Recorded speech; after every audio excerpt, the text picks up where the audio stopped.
And now, class of 2024 and members of the audience, it is a personal privilege and honor to invite to the podium for what is certain to be an awe-inspiring speech, my good friend and your newest classmate. Please join me in giving a warm Tiger welcome to Dr. Patty Moore.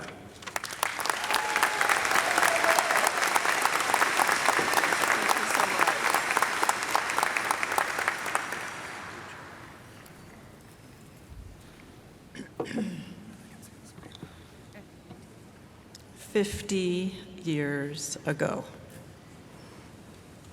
when I sat, as you do today, the global headlines were dire. The world was struggling. And as the class of 1974, we had constant concerns and fears for the future. As long-hair, bell-bottomed hippies, we launched the first Earth Day, planting the seeds for a global awareness and response to the impact of climate change. The polarizing war in Vietnam, which began in 1955, was tearing our nation apart.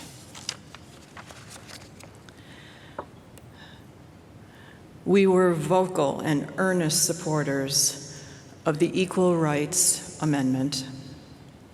The earliest version of the ERA was introduced in Congress in 1923.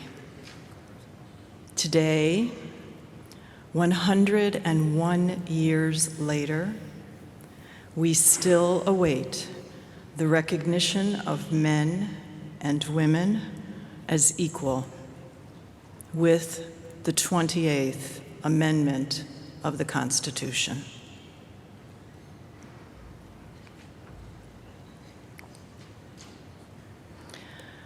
For about $1, you could get 2 gallons of gas.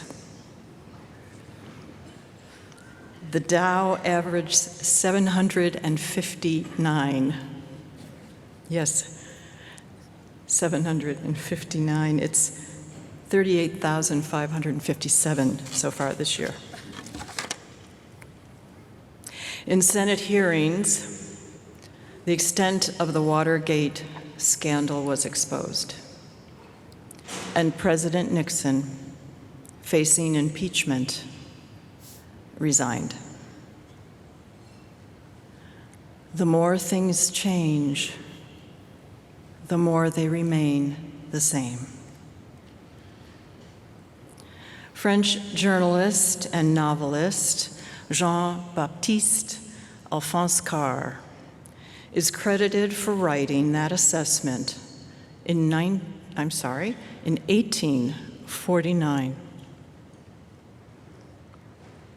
That stands with another adage we often hear: it is what it is. I've always viewed both refrains not as permission to cave or quit and shake my head in disgust, but rather as a call for action and a time for change. Yes, it is what it is, but then it's what you make it. The reason I leave my bed each morning is to meet the calls, the challenges, and the constant concerns with action. Actions that now we will make together. I stand with you, a generation eager for equity, deliberate in your drive for dignity, and insistent that your abilities for innovation will in fact deliver the ever-elusive change of our collective dreams. Your creativity represents a global ability to confront discord, hate, and prejudice. Your collaborative spirit, your unique capacity to challenge inequity, and the technology you utilize will forge us forward as never before. I'm honored to work with you until I take my last breath. So let me share some highlights from my playbook with the hope that they assist you to formulate your own. Forget about your childhood training and talk with strangers. Take the buds out of your ears, and when we pass each other on my morning walk, please smile and return my greeting. Be kind. At least once a day, surprise somebody with a flower off your seat on the light rail, or share your umbrella. Keep a candy dish on your desk. You will always be popular with people. Celebrate your birthday and the birthdays of your friends and family with deliberate excess. Recognize that the single date of your birth is a nice start, but you need to claim the entire month that you entered this life as cause for great annual joy. Tell everyone you encounter it is your birthday, so they can have the opportunity to be a good citizen and enhance the economy by providing you a Prezi. Don't take no for an answer. Persevere. Be persistent by being persuasive. Pay attention to the other people in your sphere and take a sincere interest in their projects and lives. Support their work. Engage in their activities. When you focus on others, your efforts will improve, and together you will deliver outcomes you hadn't imagined. Volunteer.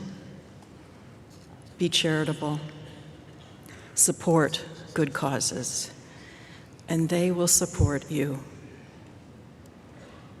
Be nice. Be particularly nice to people who are unkind to you. It will confuse them, and you will convert them. Dress for success, especially when you fly. The time for flannel pajama bottoms and flip-flops is officially over.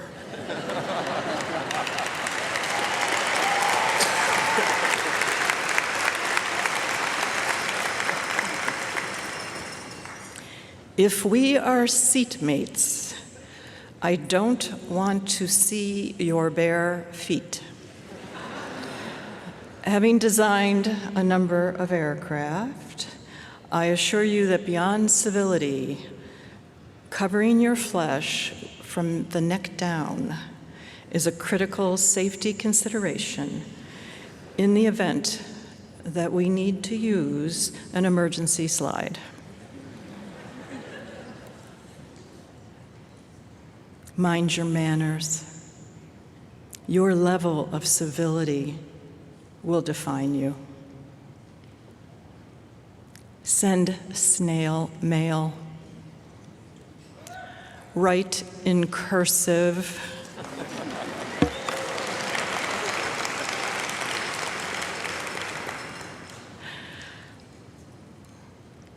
As soon as you can. After today's festivities, pen a letter to every person in your life who got you to this point.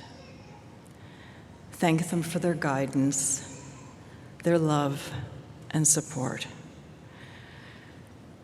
And after you've written those precious letters, write one more, the most important of all. Write a letter to yourself. Remind yourself of your dreams for this day, of your sacrifices, your failures, and your successes. All the things that brought you to this point. Tuck that missive in a safe place. Keep it with you always. And whenever you feel lost, whenever you wonder, what is it your life is about? Sit in a quiet corner, read your words, and remember this moment. From this day forward, embrace your role as a leader. More than any generation before you, you have been graced with the potential for creating a world of love and respect, equity and quality of life for all. Believe in that potential and lead with your brilliant heads and your beautiful hearts.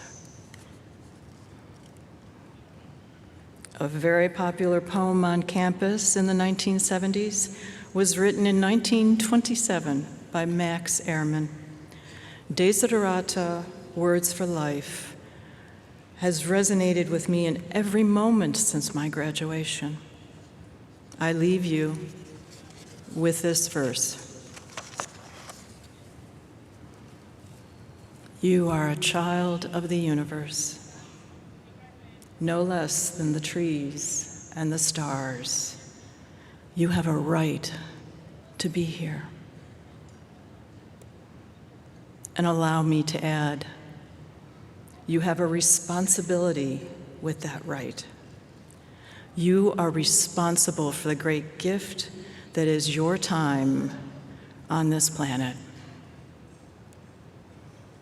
Be bold, be brave, be the change.